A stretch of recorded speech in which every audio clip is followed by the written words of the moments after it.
Good morning. Chapter 10, Roots of Popular Music. Um, so we are up to 1972. Still a crazy, challenging time. The Vietnam War is still raging on. We have a presidential election happening that year. Richard Nixon was the incumbent. He was the person who was in office, and he was up for re-election later on in 72.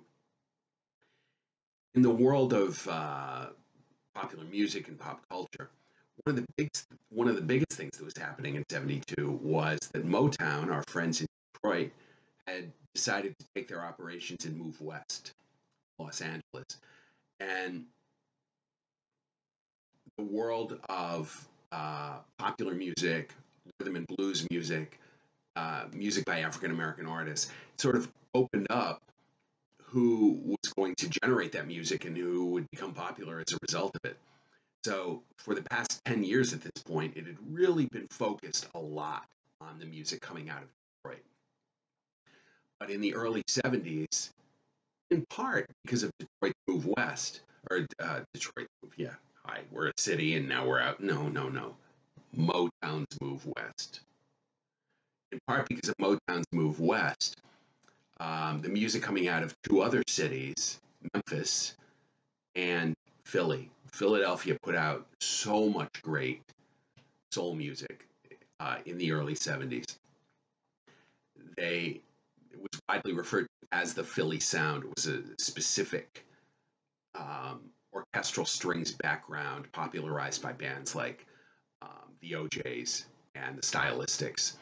But regardless, those cities really generated a lot of great music. And 1972, for some reason, it's overlooked a lot as a great year in pop music history. But the number of just incredible artists, African American rhythm and blues artists who released music that year is crazy.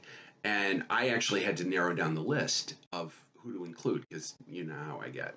I'd keep you here for a month if I could. Geez, I look like a light bulb. Hmm. Not a bad looking light bulb. Staple Singer started off. I'll take you there.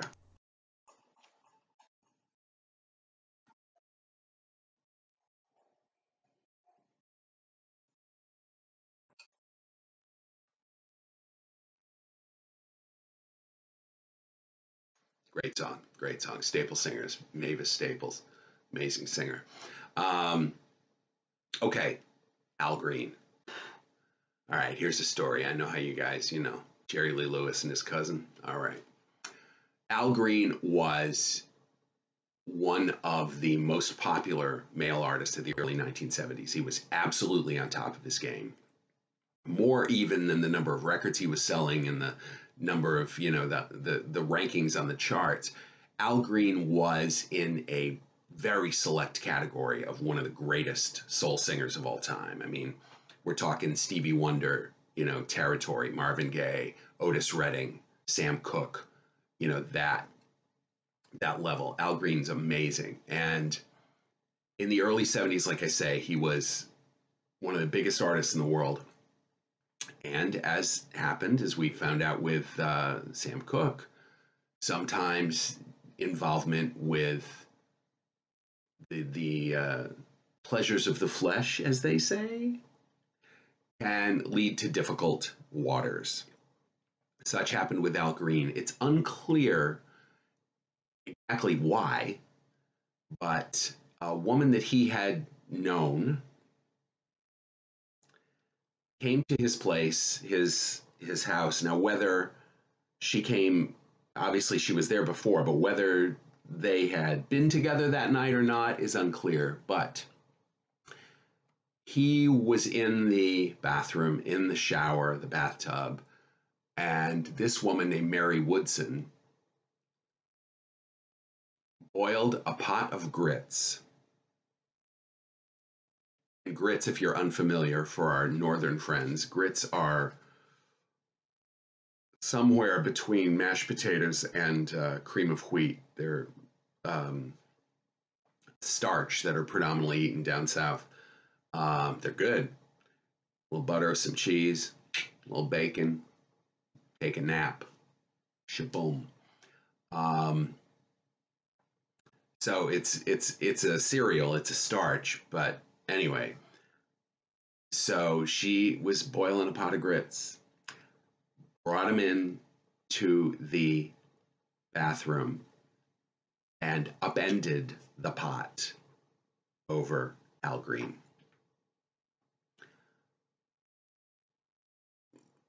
She then went out into, I believe, the living room and took a gun and killed herself.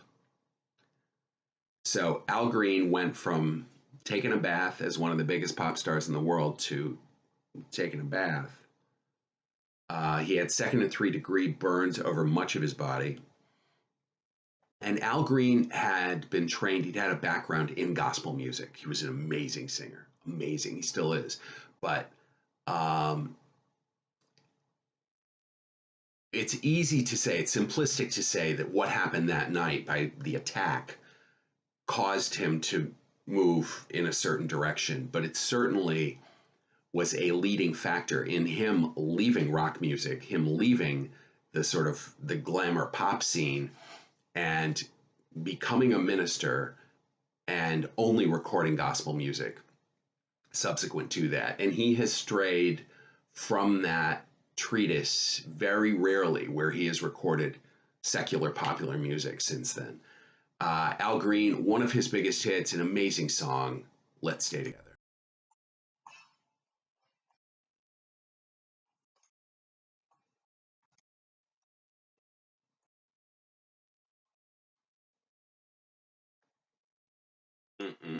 Al Green. Stylistics, another band of the early 70s that I think I have a Stylistics record on the wall here somewhere. I'm sure I do. Anyway, I'll stop doing that. All right. Stylistics, Bet You by Golly Wow. This is great, great, great band from the early 70s. One of my favorites.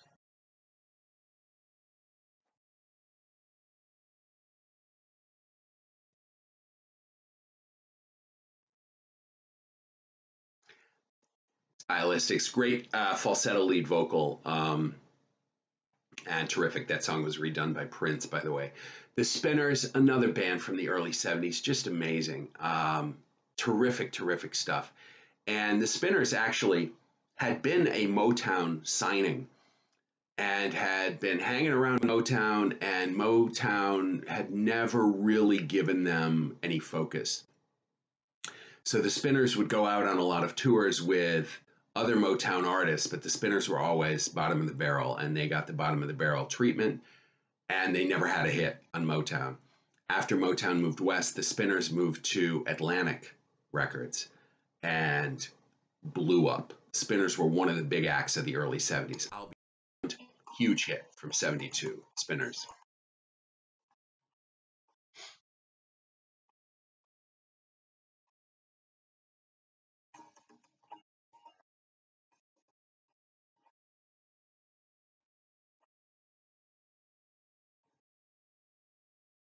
Spinners, great band. Originally called, by the way, the Detroit Spinners, but changed their name, dropped the Detroit, and it served them well. All right, now we're into a couple songs here about the African American experience in many ways in urban centers in the early 1970s. The 1970s was a time of urban decay. A lot of the economic advantages that had developed through the 50s had been gradually destroyed during the 1960s. And by the early 1970s, you wound up with a lot of cities that were in trouble financially. And a lot of the people who lived there were in trouble financially. A lot of the industries had moved out of the cities or had died off altogether. And this was predominantly in cities in the Northeast and the Midwest. Cities like Boston, Buffalo, Detroit, Cleveland, St. Louis, even Chicago to a degree, although it was larger and could sustain itself, they had Pittsburgh, they had Baltimore, I'll stop, but they had lost their identities.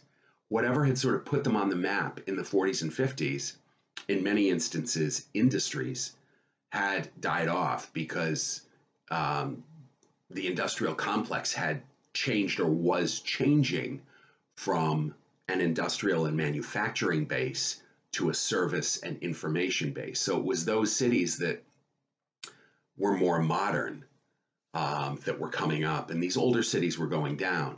What that meant was a lot of folks who lived in the cities were the people who couldn't afford to leave because it was what was called the Great White Flight. Um, White families left the cities and moved to the suburbs, and leaving predominantly African American families occupying the cities. And you get folks living close together, people without a lot of money, people without a lot of hope, and you have problems. And in the cities of the early 70s, crime, drugs, rampant unemployment, and decimating poverty, and the real dissolution of the family structure, you had problems. And a lot of artists sang about those problems. The OJs, great band, Backstabbers.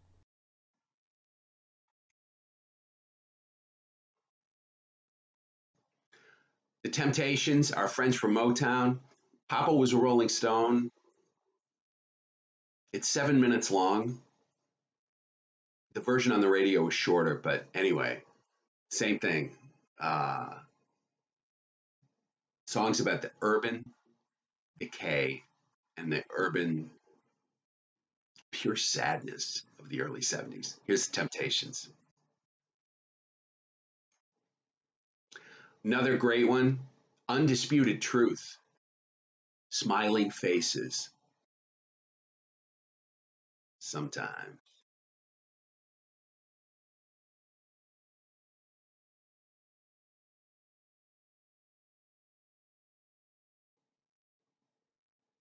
Yeah, great tune. All right, I'll let it go for there and catch you on the other side.